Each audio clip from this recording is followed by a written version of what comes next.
Salam hörmətli izləyicilər, Neytral Zonada xoş gördük. Bu dəfəki mövzumuz Suriyada baş verən proseslərdir.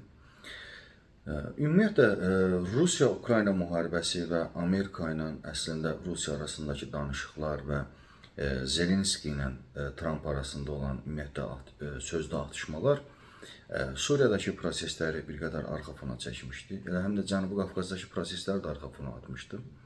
Və biz onu görürük ki, əslində Suriyada baş verən proseslər və Suriyadakı vəziyyət son dərəcə gərgin idi və xatırlayanlar varsa bizim bu kanalda bir neçə dəfə Suriya məsələsi müzakirə olunmuşdu və konkret olaraq Suriyada indi baş verənlərin əvvəlcədən proqnozları verilmişdi və hesab edirəm ki, Suriyada baş verən proseslər təsadüfi deyil və bunların olacağı əslində gözlənilən idi.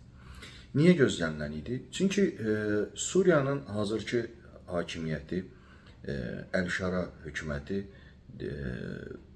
danışıqlar yolunu seçmədi. Yəni konkret olaraq onun hakimiyyətə gəldikdən dərhal sonra, Dəməşqə ələ keçirdikdən dərhal sonra onun tutduğu xətt, yəni bütün qrupları güc vasitəsilə özünə və öz ətrafına birləşdirmək oldu. Amma nəzərə almaq lazım idi ki, onun qruplaşması olan HTŞ, yəni Suriyadakı bütün qruplara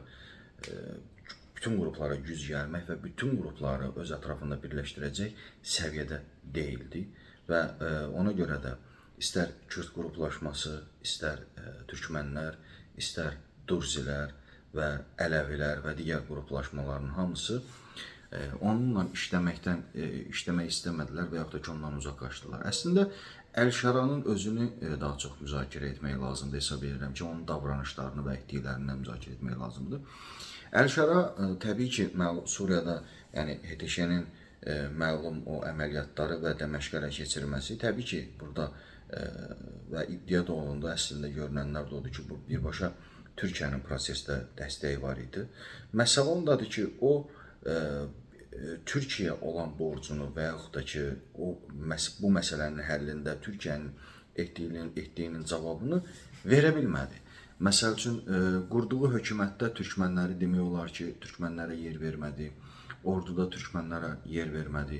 Bundan əlavə, Türkiyə ilə münasibətlərdə müəyyən gərginliklərə getdi və ona görə də onun hesab edirəm ki, yəni bir uğuru qazanmağında yanında bir dövlət var və o dövlətə əgər arxa çevirirsənsə, demək ki, sabahları bunun cəzasını da və yaxud da ki, bunun problemləri ilə də üz-üzə qalacaqsan. Türkiyə əslində Suriyada bir çox məsələləri və bir çox əslində oradakı gücləri neytrallaşdıra bilmişdi. Türkiyə İranı müəyyən mənada Rusiyanı neytrallaşdıra bilmişdi. Amma Türkiyənin ümumiyyətlə bu vəziyyətdə, yəni indiki halda, məsələn, türkmənlərin Kürd qruplaşmasına qarşı apardığı döyüşlərdə HTŞ-nin heç bir dəstək verməməsi əslində tamamilə onlara mane olmağa çalışmağı prosesləri bu həddə gətirdi, çıxartdı. Və Trump əslində hakimiyyətə gələndən sonra İranla onun bağlı planlarının olduğu məlum məsələ idi və İrana qarşı atacağı addımlar da məlum məsələ idi. Məsələ ondadır ki, İran uzun illərdir ki, bir xətt tutub və çox maraqlı bir xətt tutub İran. İran prosesləri öz sərhədlərindən kənarda saxlamaq üçün əlindən gələn bütün addımları atır. Və ona görə də proksi dövlətlərdən, proksi qüvvələrdən istifadə edir. Və İran indiki mərhələdə gördü ki, Amerikanın və yaxud İsrailin məsələsi, İranla bağlı planları ciddidir. İran dərhal Suriyada hərəkətə keçdi və məlum məsələdir ki, Suriyadakı prosesləri qızışdıran, Suriyadakı məsələləri ümumiyyətlə bu həddə gətirib çatdıran dövlətlərdən biri də məhz İrandır. Və yəni biz bütün dünyada Hizbullah deyəndə əgər İranı göz önümüzə gətiririksə, yəni niyə görə Suriyada Hizbullah deyəndə başqa bir dövləti onun arxasında axtarmalıyıq ki? Hesab edirəm ki, indiki mərhələdə İran Suriyadakı prosesi həm qızışdırmaqda, həm prosesləri öz sərhəddindən kənarda saxlayır, həm də İran Suriya ərazisində mövcudluğunu qorumaq istəyir. Çünki İran rəsmi olaraq bildirdi ki, ən azından rəsmi ödədiyi pulu 30 milyardı tələb edir Suriyadan. Bundan əlavə qeyri-rəsmi olaraq İranın orada əlavə hətta deyirlər ki, daha artıq pullar xərcləyib, onların hamısını tələb eləyir. Və ona görə də İranın niyə bu cür addımlar atmağı məlum məsələdir. Rusiya isə bir qədər fərqli yön tutub, bir qədər fərqli davranır və Rusiyanın bu cür davranmağı da anlaşılandı. Bir Ukrayna müharibəsinə görə və Ukraynada və dünyanın bir çox yerlərində ümumiyyətlə aparılan proseslərə görə həm Rusiyanın başı qarışıqdır, həm də əslində elə Rusiya hazırki hökumətlə də anlaşıb və hazırki hökumətlə də əməkdaşlıq eləyir. Pulların qaytarılması ilə bağlı müəyyən iddialar atılıb ortalığa və bunun qarşılığında da təbii ki, Suriyada məlum o hərbi bazaların yerində qalacağı da iddia olunur. Əslində İsrail tərəfi də istəyir ki, Rusiya bazaları yerində qalsın və Suriyada ən azından rusların mövcudluğu olsun və daha ciddi olsun. İsrail də başa düşmək olar. Çünki əgər Rusiya oradan çıxacaqsa, Rusiyanın yerini mütləq şəkildə Türkiyə tutacaq. Çünki Türkiyənin orada artıq hərbi bazalar yaratması ilə bağlı ciddi bir informasiyalar var idi. Hesab edirəm ki, bütün bunların hamısı maraq toqquşmalarıdır, maraqların toqquşmasıdır. Və İsrail tərəfi də, İsrail məsələn, Durzilər İsraillə əməkdaşlıq edirlər, hətta onlar İsrailə əvvəlcədən də müraciət eləmişdilər. Yer gəlmişkən Durziləri bəzən ciddiyə almırlar, amma Durzilərin əlində olan faktik olaraq güc və onların ümumiyyətlə silah və digər təsir dairələri daha böyükdür. Və onlar əslində Suriyanın ən münbit torpaqlarında yaşayırlar və su hövzəsində yaşayırlar. İsrailin ən böyük problemlərindən biri sudur və ona görə də hətta iddialar var ki, gələcək nəslin müharibəsi su müharibələri olacaq və ona görə də İsrail tərəfi bu məsələdə Suriyada və o məhz o Durzilər məsələsində son dərəcə ciddidir və o əraziləri ələ keçirib və öz əlində saxlamaq istəyir. Və əslində Əl-Şaranın ən böyük səhvlərindən biri də 50 illik hakimiyyətdə olan və dövlət idarəçiliyində olan qrupları özündən kənarlaşdırması idi və hətta dini zəmində, məsələn, Ələvilərə qarşı edilən hücumlar idi və Ələvilərin ümumiyyətlə kütləvi şəkildə öldürülməsi məsələsi idi. Və proses o həddə çatdı ki, yəni Ələvilər belə artıq İsrailə müraciət elədilər və onlar da İsraildən kömək tələb edirlər və bu prosesdə İsrailin onların yanında olmağını istəyirlər. Yəni Əl-Şara əslində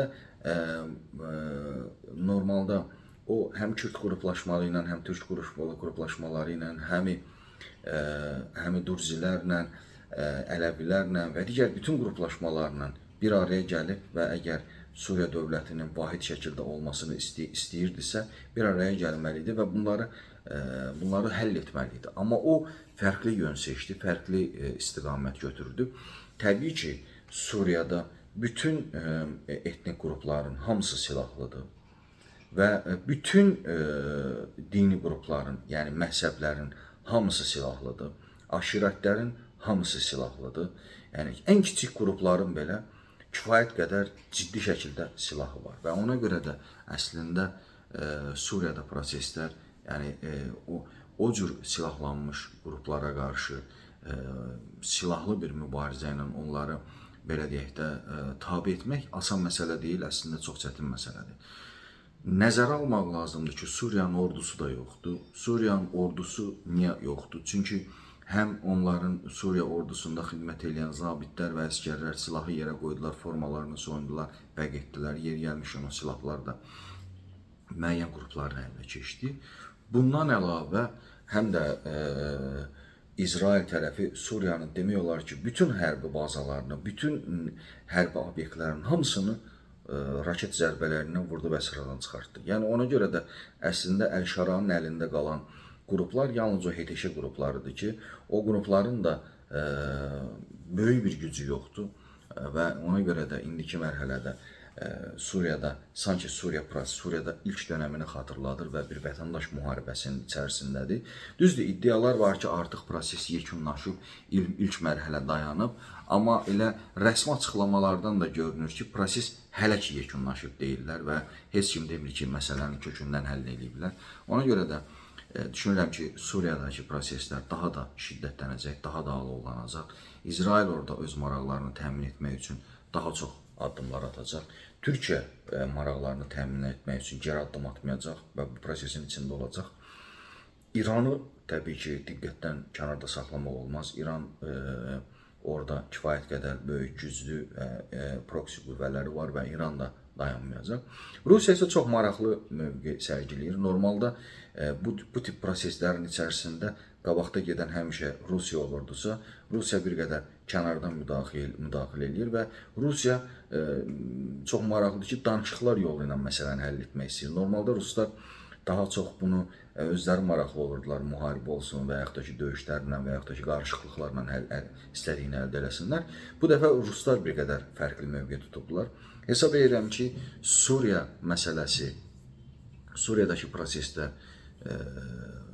gərgin olaraq qalacaq və bu gərginləşmənin daha çox gedəcəyinin də biz şahid ola bilərik və burada və hətta düşünürəm ki, Əl-Şaranın uzun müddət hakimiyyətdə qalacağı da inandırıcı görsənmir indiki mərhələdə.